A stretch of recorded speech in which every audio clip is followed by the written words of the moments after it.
Citizen কে মারা হয়েছে, মাথার মধ্যে এরকম ভাবে কুইল ঘুষি মারা হয়েছে, ভদ্রলোক হাসপাতাল গিয়ে সিটি স্ক্যান করতে হয়েছে। মহিলাদের গায়ে হাত তোলা হয়েছে। কিসের ইঙ্গিত?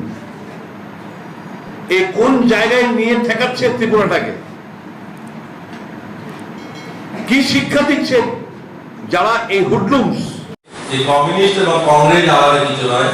কংগ্রেস আর কমিউনিস্ট টাকার এপিট আর ওপিট, অর্থাৎ কংগ্রেসকে ভোট দেওয়া মানে কমিউনিস্টকে সুযোগ করে দেওয়া, আর কংগ্রেসকে ভোট দেওয়া মানে কমিউনিস্টকে সুযোগ করে দেওয়া। এটা পরিষ্কার হয়েছে এবার 6 আগস্টার যে ভোটের রেজাল্ট এসেছে, সেটাতে পরিষ্কার যে কমিউনিস্ট এবং সেখানে কংগ্রেস একত্রিতভাবে তারা লড়াইটা লড়েছে।